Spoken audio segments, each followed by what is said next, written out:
Rebota el juego de Malcolm con Francisco, con Dante. Dante le queda la pelota número 10 a la mano de Loquillo. Loquillo larga la pelota para Facu. Intenta un taco Facundo. La pelota, el taco. Francisco esperaba, pasa la pelota. Loquillo es rápido de primera balón. Se pasa con un cambio contra Facundo. Hay que volver. Va al 11. Loquillo va al 11. Muy bien, Franco. Pelota al 7. Otra vez Franco. La sale Franco con pelota dominada. Se patea el arco, el arquero. Ahora larga la pelota con el 17, que la baja para el 9, gira. Larga la pelota, con el 9. El árbitro dice que no, mano a mano con Loquillo, que tapa. Francisco, rebota en el arquero. Para adentro, para Dante. Toca nadie, Silberto Pagay, ahora sigue 14, está apurando, juega con el 7 el arco, loco ahí, va a patear al arco, la pelota rebota, el Fran, la pelota le queda 17 por arriba, para no seguir pensando en ti, igual estoy alegre, tengo unos amigos que así salen, llaman siempre, no voy a negar que algunos son unos dementes, pero si pinta alguna siempre vamos al frente, hay que ser valientes. La cruzan, tapa Loquillo, le queda el 11 de frente. Pancho, rebota, Chefón.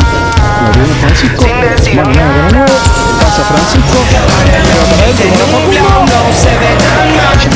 El 16. De repente solamente te marcha. Le quedó Facundo sin decir nada. Una parte de mí siento que ya no está más. Tal vez se me fue contigo. Francisco pasa contra el 11, no pierde contra el 11, se la deja para no cruzarme más contigo. El 8 desde que te fuiste tengo más amigos. Siento que ya no tengo apuro ni voy más tranquilo.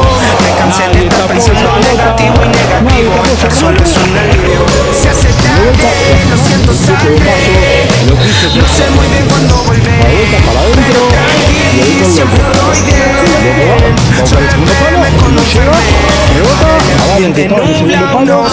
Para Francisco, el remate de Francisco. Noche de repente solamente te marcha. Remate de sin decir Francisco. nada. Ahora el 9 lo toca de campo, llega el 11, sí llegó el 11. Lo pasó Francisco y el remate. El ataque de Diego Traba. Ahí va Santi. De repente solamente pasa el 20. Y la pelota se va.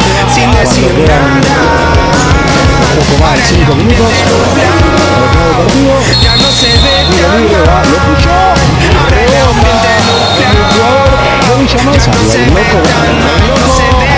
Tiro libre. Había sido falta.